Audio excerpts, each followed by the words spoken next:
Hello, everyone. Nathaniel Gavronsky here, and as I promised, we are here on Breeds Hill, the battleground of Bunker Hill, on the 250th anniversary. Now, I want to start off right where I ended off last night, right by the statue of Prescott. So, I'm going to give you a quick tour of the location of the grounds, so you can kind of see where the major things took place. So you have an idea for when you come here, so what you want to try to see yourself.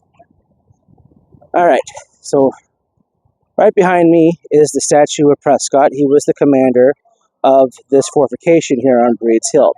Now, it originally was supposed to be Bunker Hill, but upon arriving onto the grounds, they realized that Breeds Hill actually had a much better viewpoint of the city of Boston than Bunker Hill did. So they moved all their military, all their cannons to Breeds Hill because it was more advantage position than Bunker Hill was. Now again, they took this land because they knew that the British regular army was planning on taking it on the 18th. So they get here on the 16th, dig in, and prepare for the British to respond. They know the British are going to respond as soon as they see the fortification, so they had to get them done before sunrise. Once the sun rose that morning, the British Royal Navy opened fire upon this redoubt, which I am standing inside of the walls currently. The redoubt was completed, and even though that the Royal Navy and shots from Boston itself were shot out around 5 a.m., little damage was done. The redoubt was too high, and the British regular army, which was caught completely off guard by this, had to respond in a hurry.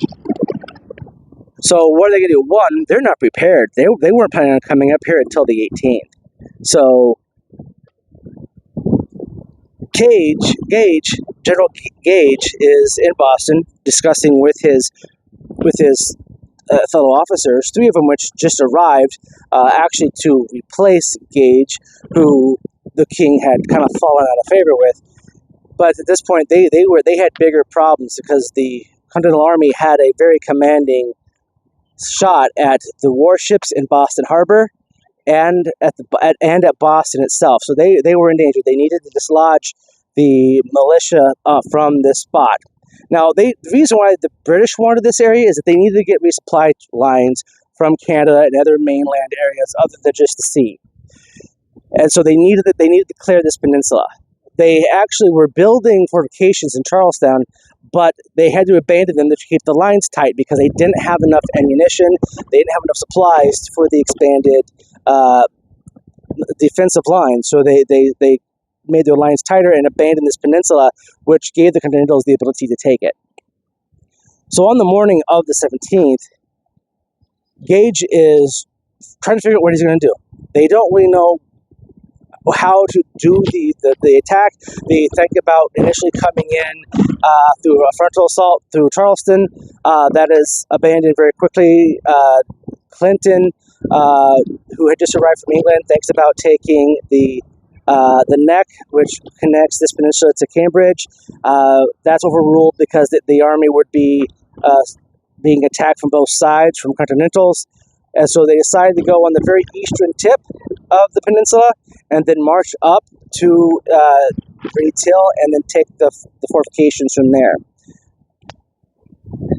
So the officers on the British side, you have Gage, who's been here. He's caused problems. He hasn't been able to get the colonists to fall in line. Lexington and Concord were disasters for the British regular army. They had lost a good chunk of their men during that campaign. The king is not happy with Gage and looks at replacing him. So Clinton, Howe, and Burgoyne show up. Now, these three men, Clinton, Howe, and Burgoyne, aren't really favorable towards Lord North, the Prime Minister of Great Britain at this point, and are actually somewhat sympathetic to the Continentals. In fact, several of these generals have actually fought with the Americans during the French and Indian War and saw them as their fellow countrymen and didn't want to fight them. They wanted to pay taxes and obey Parliament's rules. Well, the Continentals had other ideas.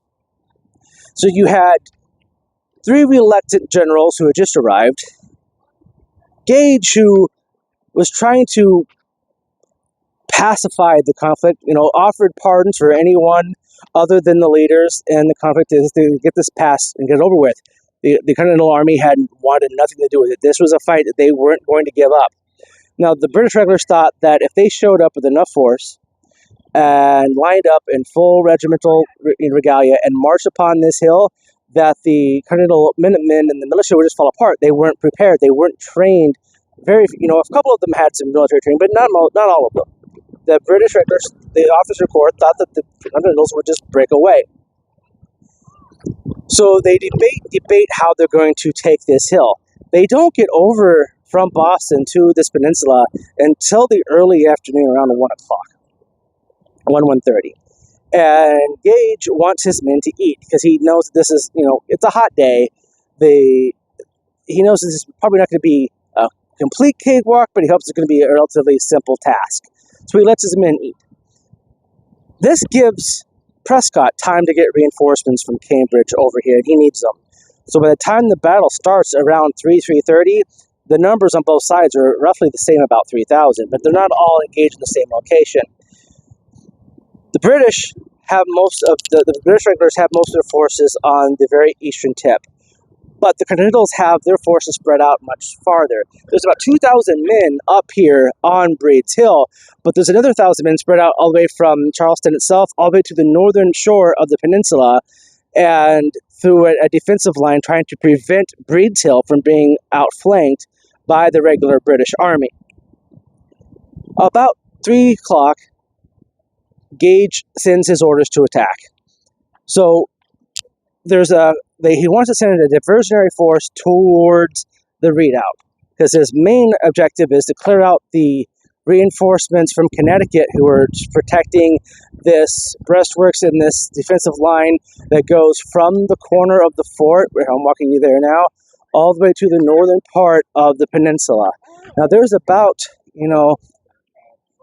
roughly somewhere around 1,000 men between where this fort is and that defensive line going to the northern part of the peninsula. And this is where the primary attack on the first attack was supposed to take place, and that's right directly behind me. So we're at the edge of the original redoubt now, and there'd have been a line of defenses behind me to go all the way to the northern end of the peninsula. And that's where the primary force on the first attack at 3:30, between 3 and 3:30, take place, according to plan.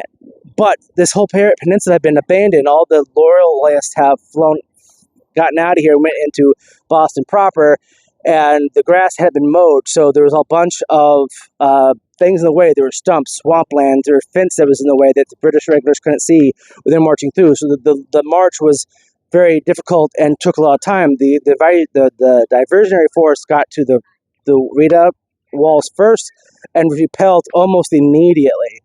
The primary force that was supposed to do the flanking was very quickly defeated, and the very first wave of British assault was a complete and utter failure. At this point, Howell took over and tried to send up a larger group of troops more towards the redoubt, and a smaller group towards the Connecticut defenders along the defensive lines going towards the north of the fort. That was also a complete and utter disaster, worse than the first one. Now, you ever heard this term, don't shoot till you see the whites of their eyes? That's an order that was given by Prescott because the Continentals up here didn't have much ammunition. Very little ammunition to go with, and that was their biggest problem. As far as being offensive, their biggest problem defensive was that the British regulars had bayonets, the Continental Army did not. Now, a couple of men that are in this fort, Prescott, obviously, Dr. Joseph Warren, who the Continental Congress had just proclaimed he would be second in command under George Washington for the entirety of the Continental Army. A couple of other men of note are two formerly enslaved men. One is named Salem Poor, and the other man is named John Salem. Now, these two men were former enslaved men who had bought or were granted their freedom. They then immediately, without orders, without being told they have to, joined the Massachusetts militia joined to fight here on Breed's Hill. In fact, the two British officers who were killed during this battle were each killed by one of the former enslaved men. Salem Poor was noted for killing Abercrombie, and John Salem was known for killing Pitcairn, who was one of the officers during Lexington Concord. So I want to make note that there were, some very notable figures here. Dr. Warren, he showed up. He was supposed to be a commanding officer in the entire army. He wanted to just be a front linesman. He was here as a volunteer. I'm going to do more on Warren later, but the guy was an absolute hero, while John Adams and Samuel Adams and John Hancock were the political wing of the revolution from Massachusetts. It was Dr. Joseph Warren who was the actual guy on the ground. The Midnight Ride of Paul Revere and William Dawes was organized by Dr. Joseph Warren. Dr. Joseph Warren also had a great network of spies. That's how the Continentals were able to find out so much about the British movements prior to Concord, Lexington, and again here at Bunker and Breed's Hill. It was the work of Joseph Warren that made all that possible. And his loss here on Bunker Hill was a devastating loss to the Continental Army. Washington was deeply sad that he never had a chance to meet Dr. Joseph Warren. And so those are three men I want to make sure to talk about here at note that they fought here, and one of them died here at the Battle of Bunker Hill. Now behind me, this line, this is where the line again, that Connecticut defensive line. So this is the line that saw all the attacks by the British. So now after two attacks, one by Gage and one by Howe, Clinton has now arrived with his own forces, and he's no longer playing along. He's kind of heard about what went wrong on the first two attempts. He's not going to risk that again. So what he does is that he puts his men in a column formation. Instead of being one long line, he puts them all in one big column, and he sends them up marching with bayonets fixed. Now, the Continental Army has no defense for bayonets, and they are out of ammunition. Once the remaining soldiers here in the redoubt have their ammunition run out, they have nothing to do but to retreat. And as that third wave of regulars march upon this hill, there's very few men left to defend it. Once the last shots are fired out of the American muskets, there's nothing to do but leave and try to use your muskets as clubs as you are defending the ground you have with no more shot.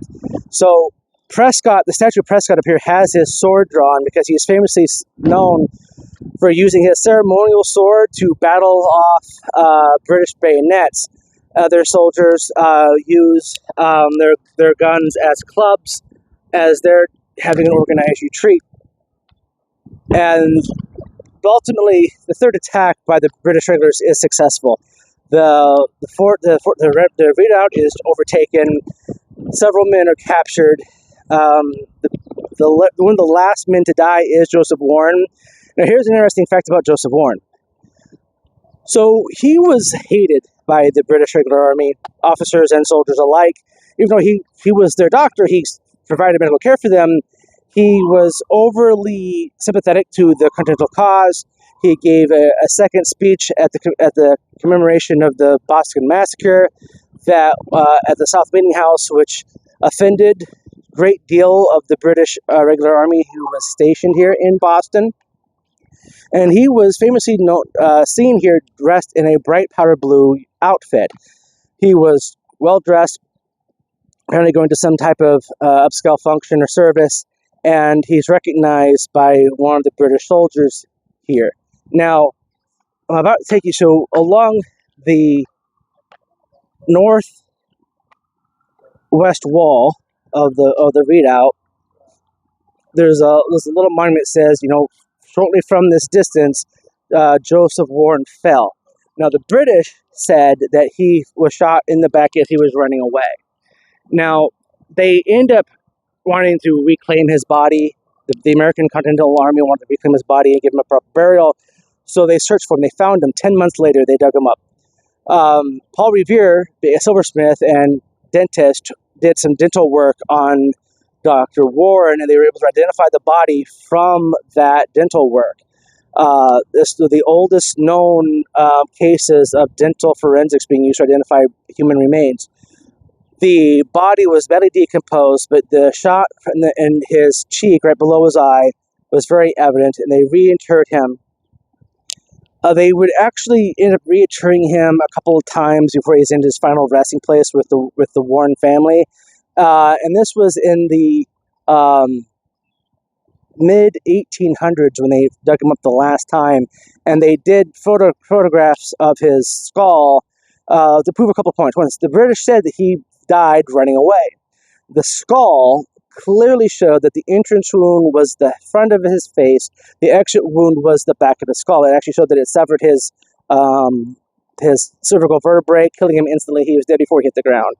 But it proved that he was not running in retreat. He was an organized fighting retreat. And all the Continental soldiers here that stayed towards the end of the battle, their retreat was organized. This is what also helped shock the British regulars, that these soldiers, not only did they fight so well, they repelled two very well-organized British attacks and practically held out against the third one until they ran out of ammunition, but they had an organized retreat.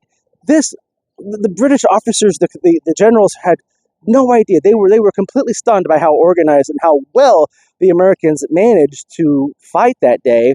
And like I said, the British Army had about 3,000 men, lost 1,050 to being wounded or killed. The Americans, only 450. 30 of them were captured. Most of those were wounded, and only like 100 and some were actually killed. So the moral victory definitely goes to the Americans, but the tactical victory went to the British. And the British, one more victory like that, another victory like that, it'll ruin us. Where the American side said, we'd like to sell them another hill at the same price. For those who died on the hill, I'm sure they would have rather not have died. But the moral victory goes to the Americans. Bunker Hill, this is the last straw for the King of England, gives his proclamation to crush the rebellion at all cost. The olive branch document that the Continental Congress sends to the king is ignored completely. They don't even care. He doesn't care. He doesn't even read it. He sends over all of his reinforcements to take the colonists and put them in their place.